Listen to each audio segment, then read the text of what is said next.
Welcome back, everybody. We're on to the money session now, financing the green transition. The Climate Change Committee has estimated that we need something in the order of £50 billion a year to meet the UK's net zero target. And we're also told there's no shortage of capital looking to invest in the green transition. But how do investors scale up to meet this challenge? How do we make sure it's delivered at the right pace to catch up with the developments? And how do we get the money flowing with the architecture into the right place where it's needed at the right time? So to steer us through this, we're going to be joined again by Ray Newton-Smith, the CBI's Chief Economist, and we've got a terrific panel. Rhiannon Marie Thomas from the Green Finance Institute, Anne-Marie Vestreton from BNP Paribas, Sarah Breeden from the Bank of England, and Richard Dudley from Aon. Rain, over to you.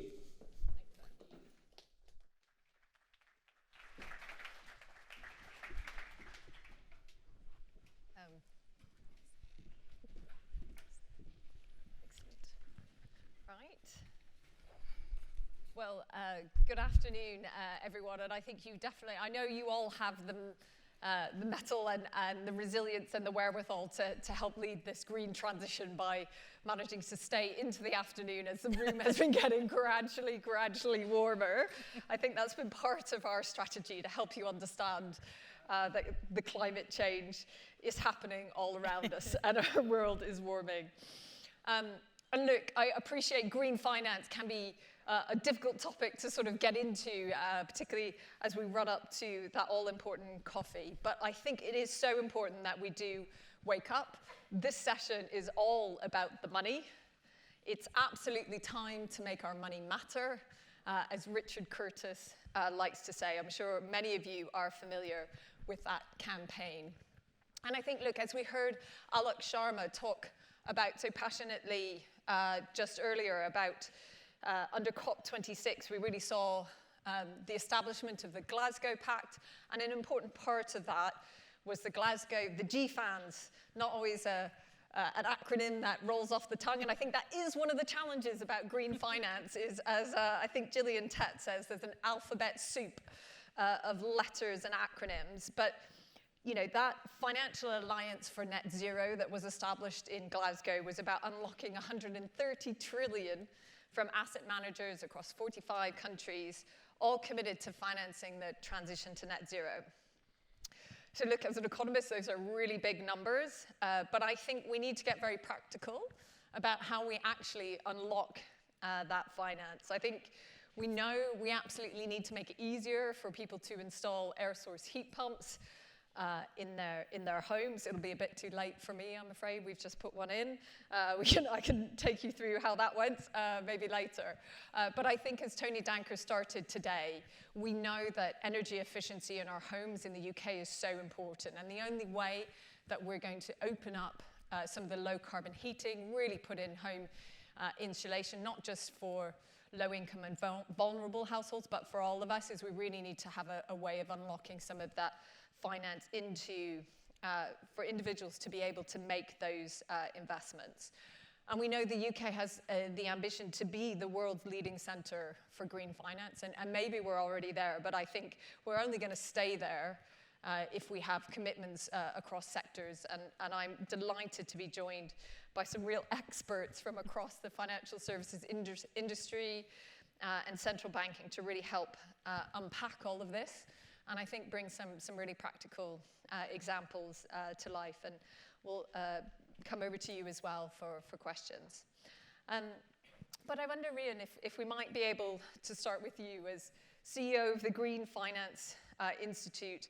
Obviously, you know, really behind how we galvanize that green finance into, and we've talked about this before, into that North Star of unlocking decarbonization in the real economy. How do we get investment flowing into the technologies we need to really decarbonize our economy?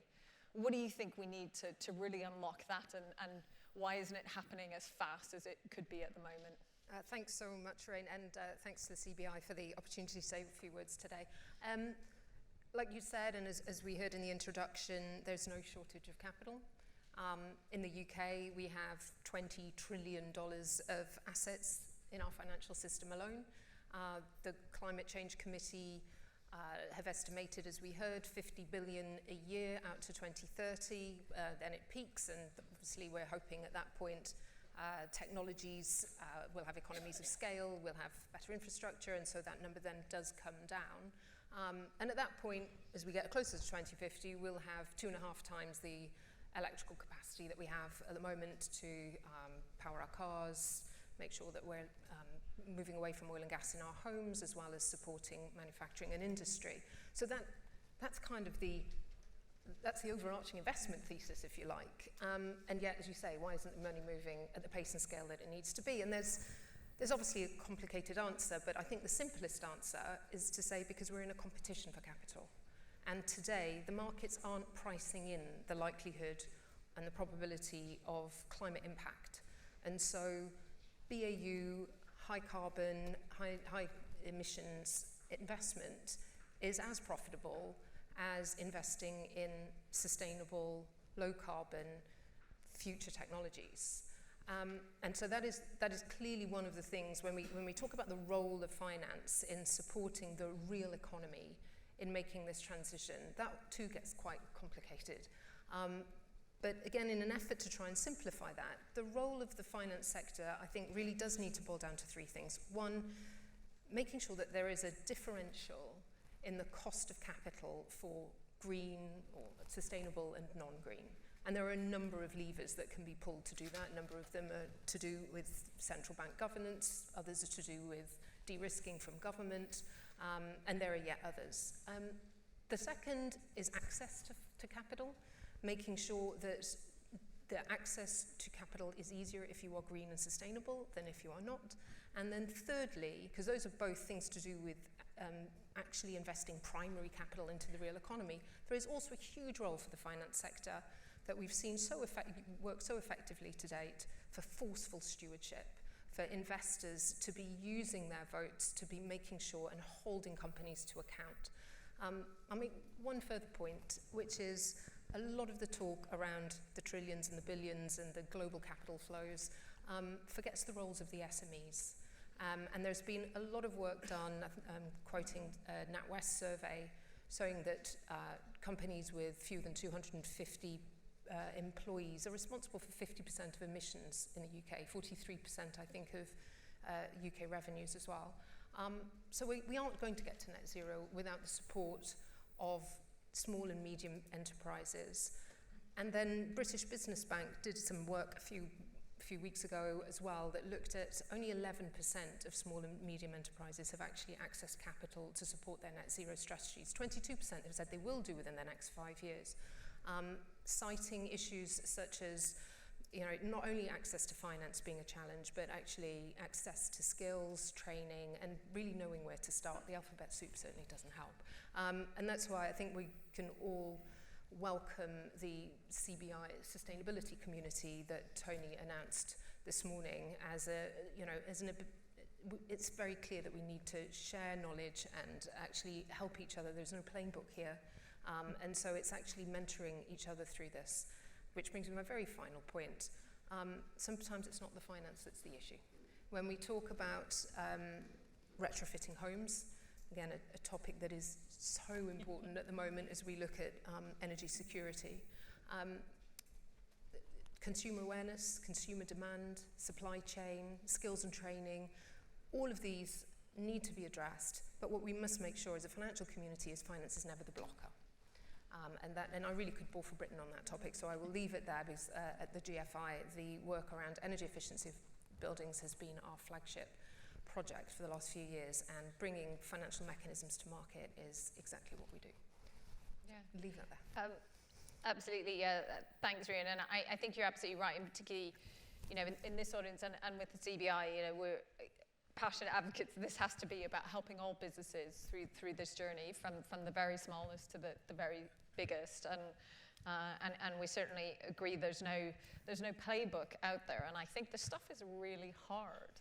And I think that's part of what we're trying to do in sort of building that community. Absolutely. Look, Sarah, we've, if I sort of reflect, we obviously know each other from many, many years ago at the Bank of England, but if I sort of think back then to when I I'll show my age. I entered central banking at the age, or in 99. And I think back then, we wouldn't, at the Bank of England, we didn't really talk about climate. We didn't talk about it in any of the work that we were doing, but it's just changed so fundamentally. And I think, it's obviously Mark Carney's played a huge role when he was governor there and as part, but I know it's been a lot about your own leadership at the bank, and I think it'd just be really interesting if you could just sort of take us through, as Executive Director for Financial Stability Strategy, climate is a big part of what you're working on, and really working with banks, helping think through their climate risks and what they do about it in those scenarios. And I wonder if you could just, talk us through that. How does that really help to unlock some of this capital we know we need to get into the green transition? I like to summarise our role at the Bank of England as trying to green finance, to make sure that finance realises that there are future risks out there that they need to take action to manage now, so that Anne-Marie is not just thinking about things that are going to happen 3 years ahead, but thinking about things that might happen over the next decade, over the next 20, 30 years, and the important role that finance needs to play stewarding the real economy on its pathway to net zero. So we're all about greening finance. What does that mean in practice? It's about having expectations of the banks and the insurers that we supervise to manage those risks, to identify them and to reduce them.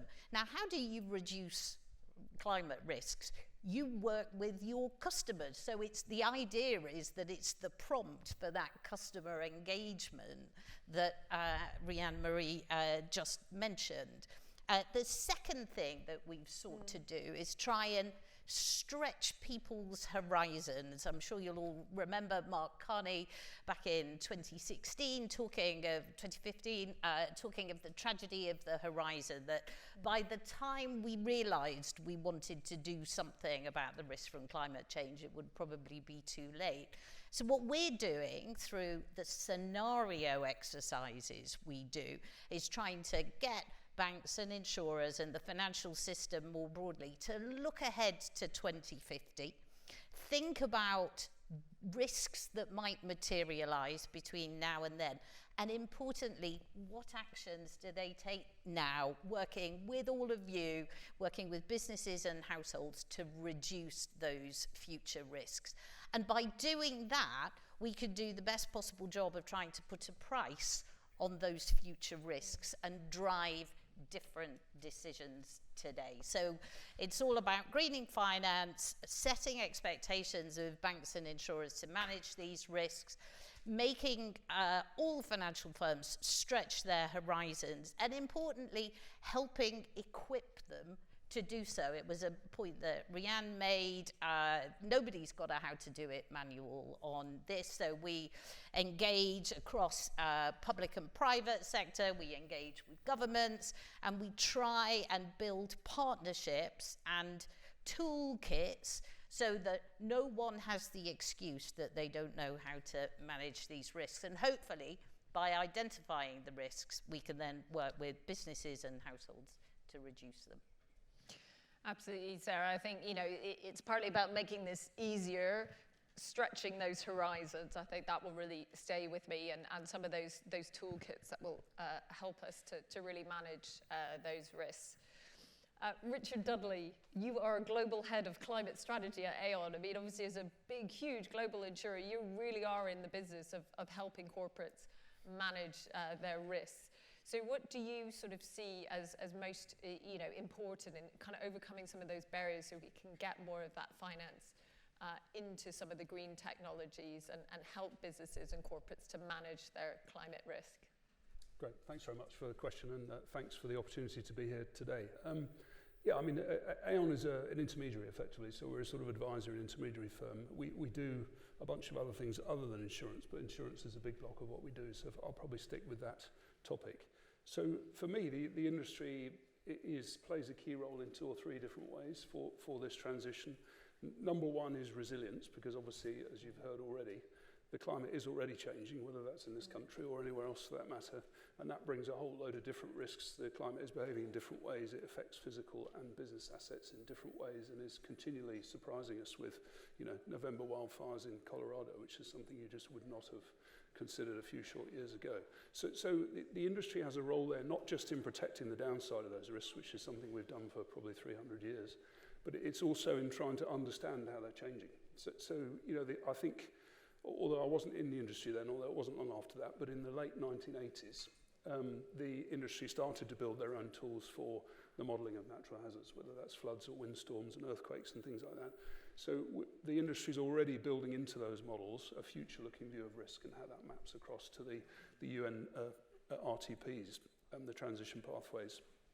So we're trying to predict how the climate might behave and therefore think through how people can identify what risks that brings with it and mitigate them. And then the last step of that is to transfer them, because we don't start with the transaction. That's the thing we finish with.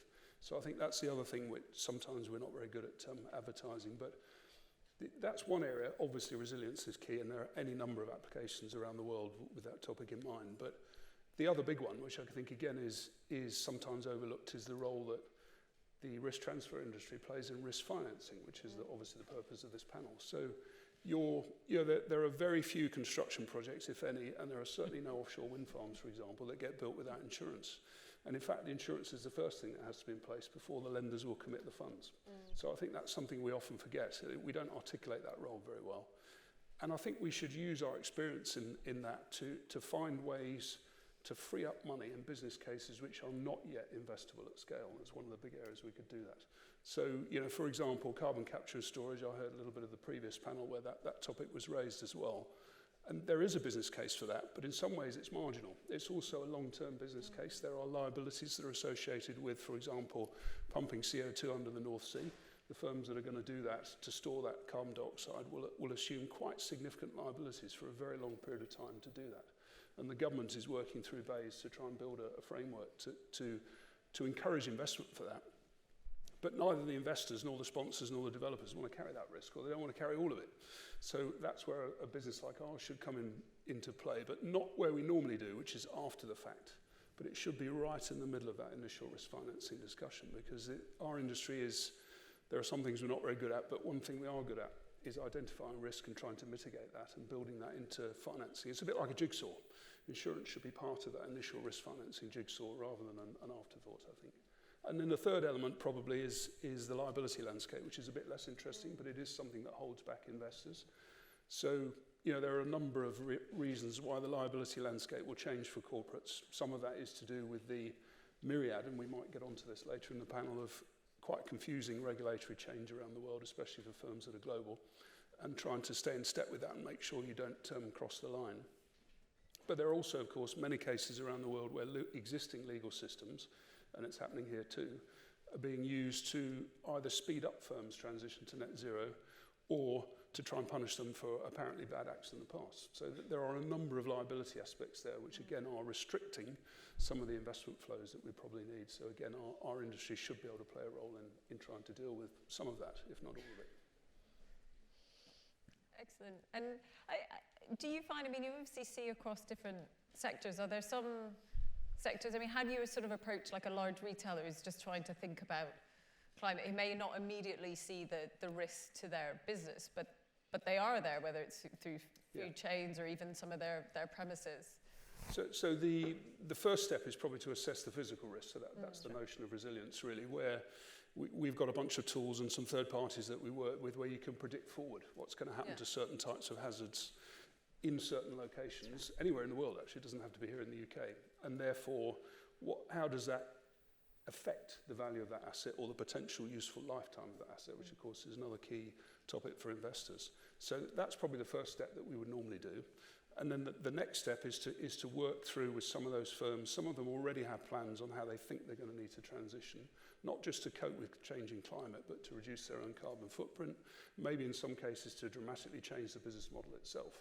And there will be various different types of transition risk associated with that, which we can also help to. We tend to spend a lot of time trying to help people identify those and then think of ways where they might be able to mitigate them. Excellent. Thanks, Richard. I'm sure we'll return to some of that. Anne-Marie, I wonder if I could bring you in as UK country head at BNP Paribas. You're helping very much in directing some of that finance, both for retail customers, but almost across the spectrum. I wonder if you could just give your perspective on what needs to happen to really unlock some of that, that wall of capital, if it's out there, into some of these, the decarbonisation technologies that we need. Very much so, and very pleased to be here this afternoon. I think I would like to pick up on points that my colleagues have made, and to pick, first of all, the point you made, Anne-Marie, on the money is there. So I think what has been really important for us is to learn about how to deploy it. And this is really a journey. There is no playbook. So it goes back really to 2014, when our group CEO was very clear that society was changing, that expectations for the financial services industry would change, and that we had to work towards a more sustainable planet. So since then, we really have done a lot internally to build that knowledge. And of course, it always requires technical experts. We, for example, created recently what we call a low carbon transition group within the Corporate and Institutional Bank. We created a network of experts on sustainable transition. These are an additional 400 people across the group. And what this does is actually not only make things top down, but also bring them bottom up. And that really has been incredibly useful, which makes me go to my second point. It is really then about move and do. So we were clear that we had to move, and we started to really detailed work, being a member of the PACTA methodology, on how we should model our lending portfolios across sectors to reach the Paris Accord targets of no more than 1.5%. This has been an ongoing work, and what we have done in the process as we were learning is led some flagship deals, and I'll just mention a few that speak to the technologies that you mentioned, Anne-Marie. We really now need to go not only finance, but also invest. So one that I feel is absolutely a flagship deal is the Dodger Bank wind farm, which is going to be the largest wind farm in the world, in the UK, which, when finished, I just look at my notes, I think it's in 2026, will power with clean energy 6 million homes. This was an early example of what can be done. I mentioned another one, a Swedish company, Northvolt, for which we structured a deal, which we then placed with various policy-driven institutions, export credit agencies, for 1 billion of non-recourse financing of a gigafactory. I was very pleased to read a few days ago that Northvolt is now onto its third gigafactory being built in Germany. So I think this is an example of how flagship deals can then gather pace and scale up. And that is definitely what, of course, we need to do. Sarah, you mentioned, and Richard, you did, managing risk. Obviously, that is what banks do. And we have had to broaden the way in which we look at risk to include climate risk, not only physical risk, which is what you spoke to, Richard, but also, of course, transition risk, which is what the Bank of England, I think, has done under your leadership. Sterling work, really an early mover. What we talked less about, I think, but which we do now, is the opportunities.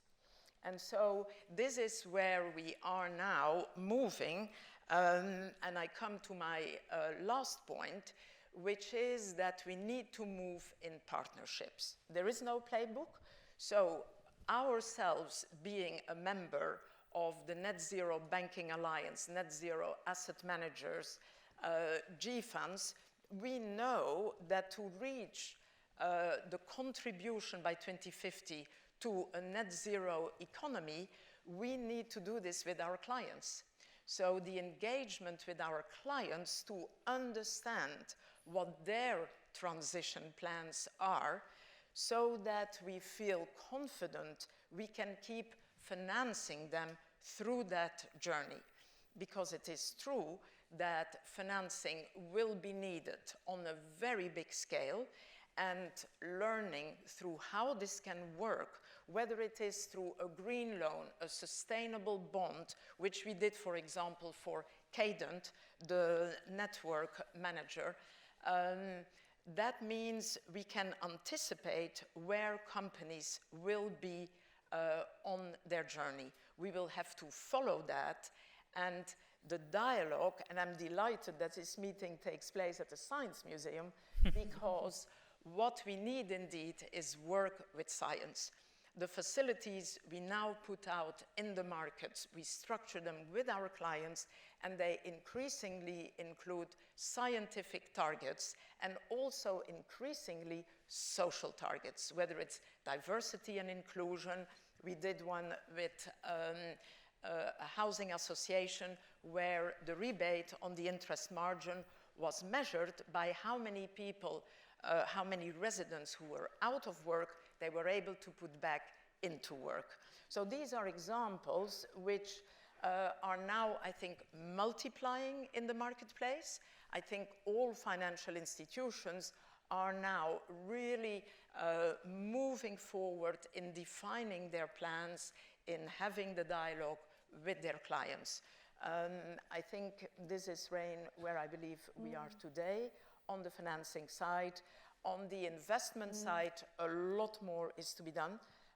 Asset management was mentioned, stewardship, really important. Our asset management is really organized totally around sustainable funds and takes the stewardship role very seriously.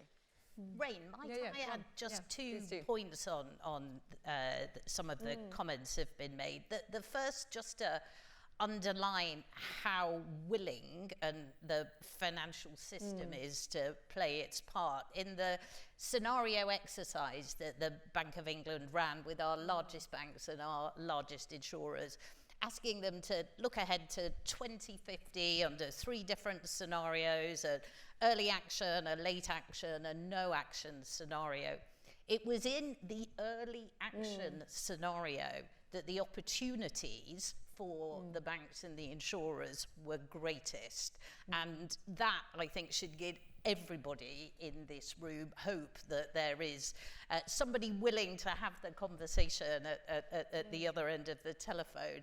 The second thing is a thing that we really tried to emphasize through this exercise is this is the entirety of the bank's balance sheets, the entirety of the insurer's balance sheets. It's not just about the fossil fuel producers and the wind farms. It's about the smallest businesses. It's about individual households, as Rianne mentioned earlier. So what we've been trying to do is identify that this is an opportunity as well as a risk to be managed. Those are 2 halves of the same coin, and that this is every asset on the balance sheet. Everybody needs to get to net zero, not just the big guys. So, Sarah, just very quickly, if I may, on just combining one point that Anne-Marie made and one point you made. So, Anne-Marie, and we heard this again from the previous panel, the need for collaboration here is obvious. There's no one firm here that can fix this problem on their own, no one country that can fix it, no one anything that can fix it on their own. So the collaboration is key. Early action, as you said, is also where there's a great deal of opportunity, but also, let's be honest, we've got to do early action, otherwise we're not going to solve the challenge in the first place.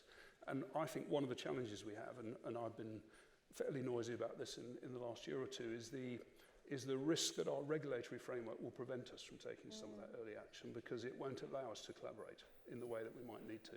And the reason for that is because of antitrust or competition law, which is, correctly applied very strictly by regulators in financial services for all the right reasons. But I think with this topic in mind, we might have to rethink some of that if we're going to make the fastest amount of progress.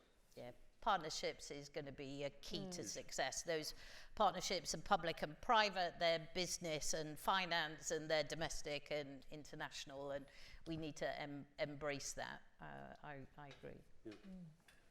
Rian, I think, why don't I bring you in just to reflect on some of those, and then I'm keen to bring in some questions from the audience. I was just, so many great points. I just wanted to add, the banks have an incredibly important role to play, as do the insurers.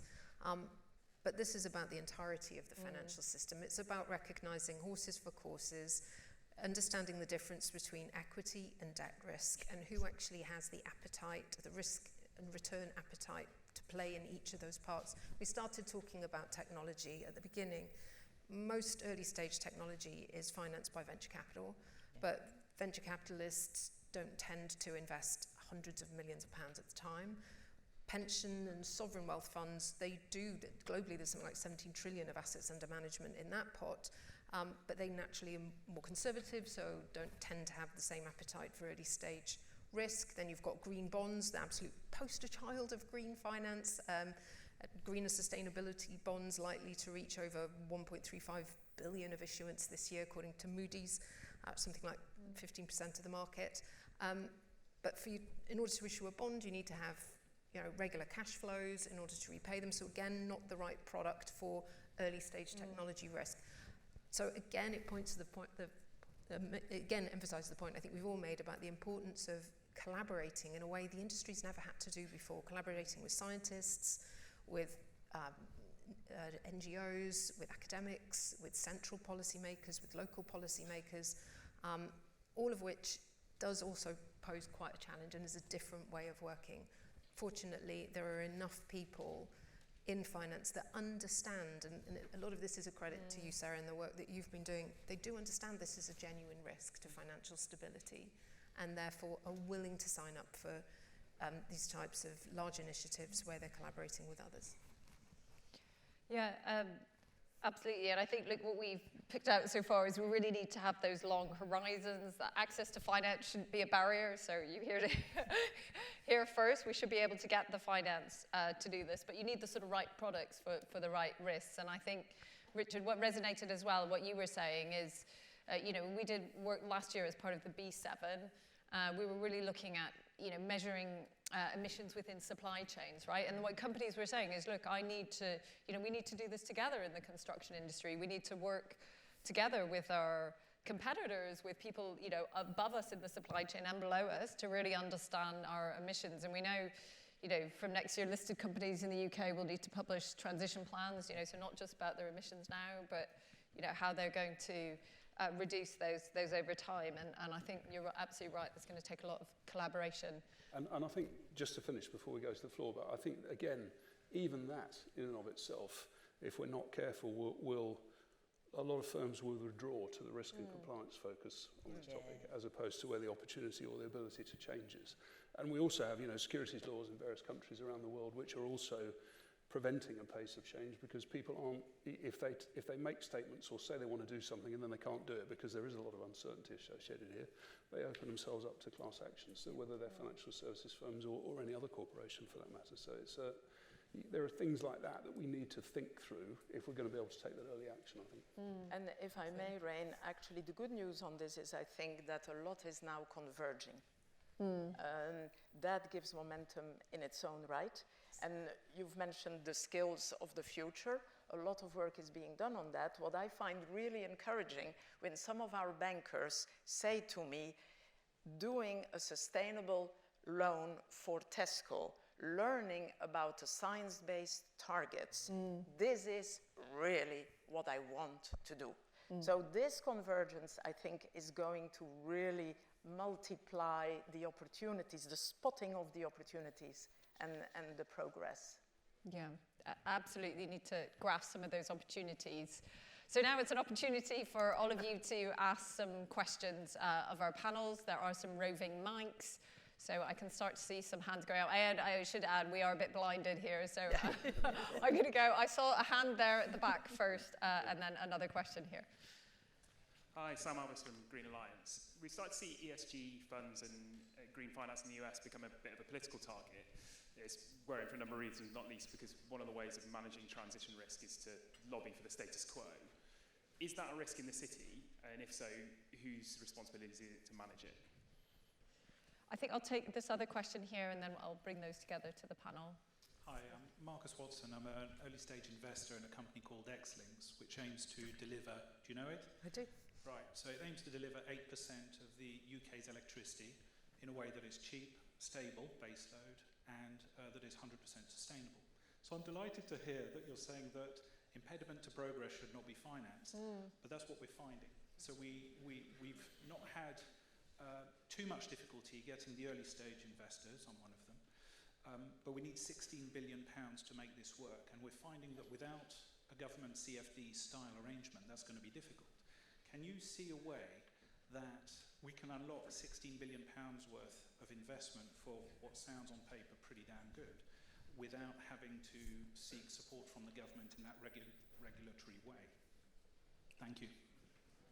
I'll come to the panel, but I'll take the sort of chair's prerogative to add. I think obviously, you know, within the CBI, we see it's really important that both our role, but more broadly, is to absolutely push for, you know, tighter regulations and for some of the, you know, contracts for difference, for hydrogen, for electricity to, you know, we know in the UK, right, we have a challenge that the way that electricity, you know, climate levies are on electricity but not on gas, and that was one of the points that was made in the panel recently. You know, we need to change some of the, to really create a level playing field, I think, for some of these green technologies.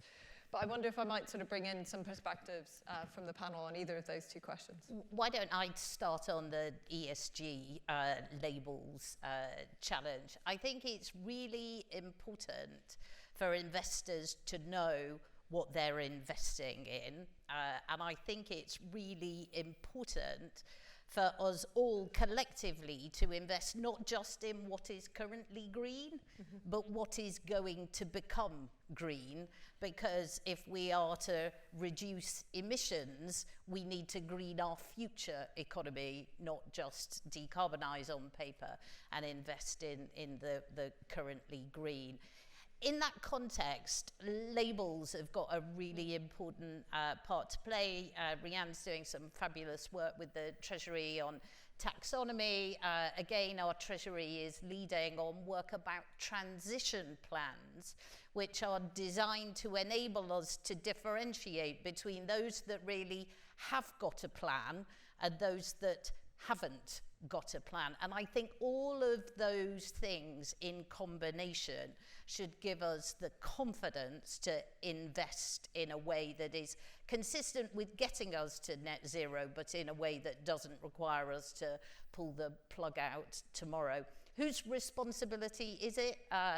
All of us on the regulatory side, Treasury in the lead, but also the FCA as conduct regulator, and me with my financial stability hat on. There's nothing more that I would like than investing in a way that is reducing emissions over time, because that is the way that systemic risk is reduced. Absolutely. I'm happy to take Yeah, Rian, why don't you come in? cross-links. Firstly, congratulations on your project, and the idea of setting up solar panels in North Africa and then piping the energy to the UK is revolutionary. Fantastic. Your point. It's quite sunny up there. It is very sunnier than it is here, although I've got to say it feels quite sunny on this stage. The point I think you've illustrated the point I was making very, very well, which is 16 billion. I heard a few gasps in the audience. But if we look at the sovereign wealth funds, for example, 14 trillion of assets under management. I have actually introduced you as chief exec to their climate advisor, so that was my small part in trying to help. But in order for them to invest, this investment, and we shouldn't personalise it to this, but to invest in a project such as this, it does need to meet their commercial return hurdles. Nobody at the moment is looking at this and thinking, I'm willing to sacrifice returns, because they still feel they have a fiduciary duty to try and maximise those yields. And that is why we do need to start bringing in philanthropic capital as genuine risk capital. We also need to be using government capital in a far smarter way to provide de-risking mechanisms so that we can crowd in that capital from organisations that they need to get to net zero. They need to find these opportunities. They're not going to do it if they can't make the returns they're currently making on the transactions that they're very familiar with. So I think you've illustrated the issue perfectly, and I am going to die on the hill of saying, please, guarantees, not grants, from government funding. That's what we need, and we need, going back to Anne-Marie's point about skills, we need to be skilling up so many more people who understand how we structure slightly more complex financial transactions than the ones that maybe they're used to doing at the moment. So it's about transformation of skills. Excellent. Thanks, Ryan. Let's bring in a couple of questions from the audience. I can see number 3 and number 2. I think Tanya is here at number 3. Oh, okay. It magically happens. I'll just say the numbers. 2. We'll go with 2 first. Thanks so much. Greg Rosen from SEC Newgate. We are a public policy advisory business advising particularly on clean energy and infrastructure and ESG. In the context of the UK's 2035 clean energy target, in addition to net zero, there's been discussion today about the importance, and you were all stressing it, of certainty and stability and de-risking for investment. There's also been discussion of the importance of an optimal regulatory climate. This morning, National Grid, we're talking about potentially a revolution in the electricity market, moving perhaps to nodal pricing, location marginal pricing, and saying that would be a great improvement. It would also, of course, be a big change. To what extent would a big change like that be helpful? To what extent would it be unhelpful in the context of investment, risk, optimal regulatory context, and 2035 deadlines for yourselves? Excellent. Quite a lot in that question. We'll try and unpack some of that. I can see number 3. Hello, Martin Hawley from Winsland. I hope this isn't going to be a complicated question either as well. When we talk about net zero, we're talking about 1.5 degrees warming. And warming is based on cumulative carbon. So a ton of carbon saved this year is worth 27 tonnes in 2050. So what mechanisms are, and I think Anne-Marie, you mentioned one, I don't quite understand, but like a rebate, some way of encouraging early adoption in the finance system. The quicker people move, the cheaper the finance is or the rewards in it. So just a general question about that. Thank you. Excellent, thanks. Maybe I'll come to you first, Anne-Marie, on that question, and then see if anyone else wants to come in on the other. Just one point on your question is actually that you're right, early action is needed, and what we have done, and so have other financial institutions, taken early steps to phase out, for example, financing coal. So that was an early move that we did. It was followed by others. Again, I was just meeting with a banker of South Africa who was saying, well, we can't do the same thing so quickly because it would endanger a just transition. So obviously there are going to be several trajectories alongst which financial institutions will work. But for example, in our case, and in fact it was in May that we released our climate alignment report where we have updated our commitments. And I just mentioned, for example, the energy mix for power generation. We are aiming to have more than 66% by 2025 of the underlying energy mix for power generation. This is much more ambitious than when we first set our first objective. And this shows actually that once you start to really simulate, and this is using scenarios of the International Energy Agency, that you can then really, you have a tool with which you can look forward and you can then adapt. So this is, I think, an illustration of how one can start to really understand much more deeply what will be possible and what will absolutely not be possible to land in 2030, 2050.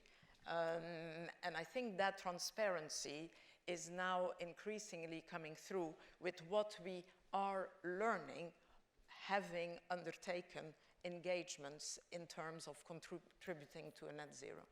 If I might add just a small point on that, one of the things that we are trying to do through our supervision of firms and through the scenario exercises we do is encourage firms to build a carbon price into their risk management decisions. And you can have a forward path of a carbon price from here to one that is consistent with an orderly transition to net zero. It's $200 or $300 by 2030.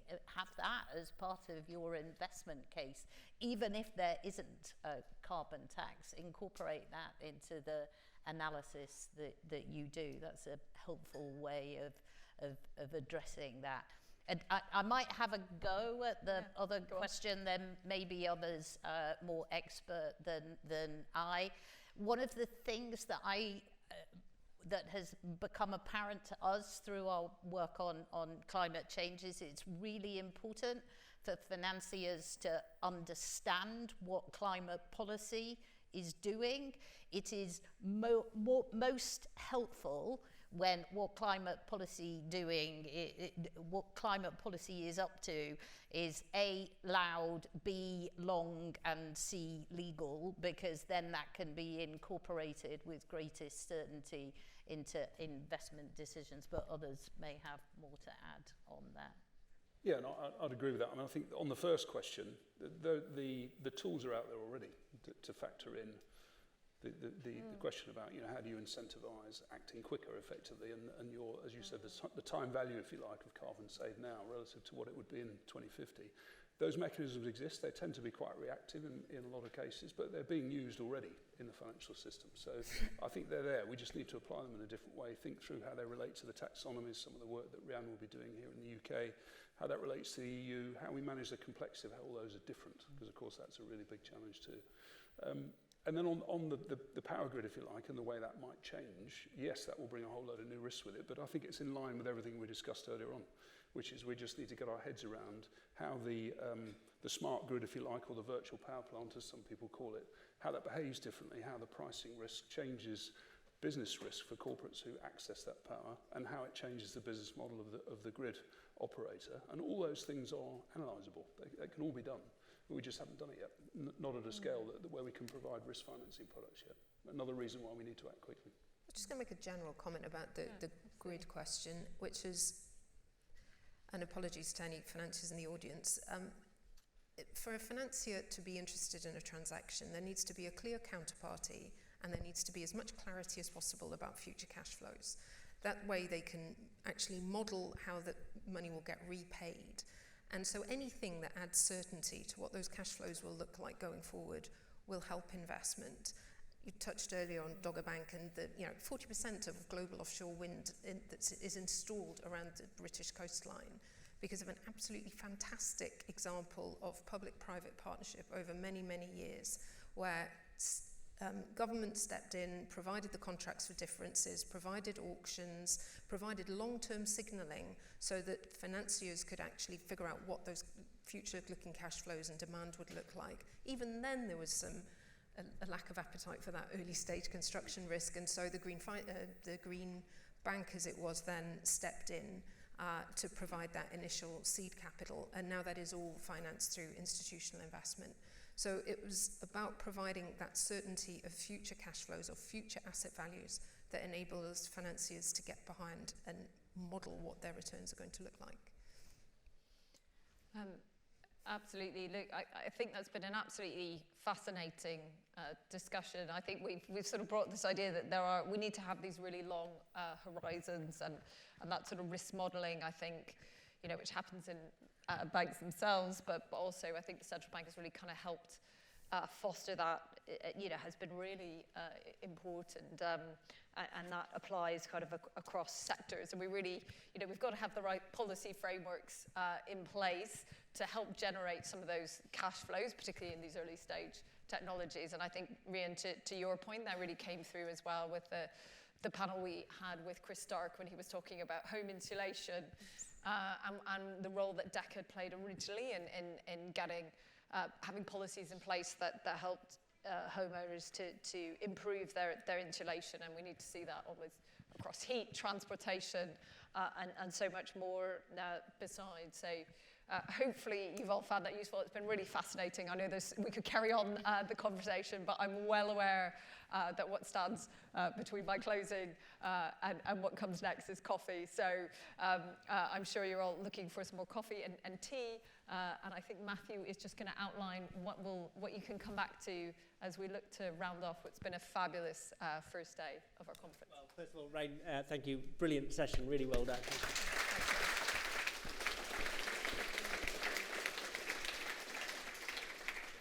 So yeah, we're almost there. We've got 2 final sessions to go. Straight after the break, CBI President Lord Karen-Moria is going to be chairing a session looking ahead to COP27, and then we're going to round off the day with an in-discussion session with Ed Miliband. But before that, tea and coffee back in the usual place. You know the drill by now. Back here for 4:20, please. Thanks very much.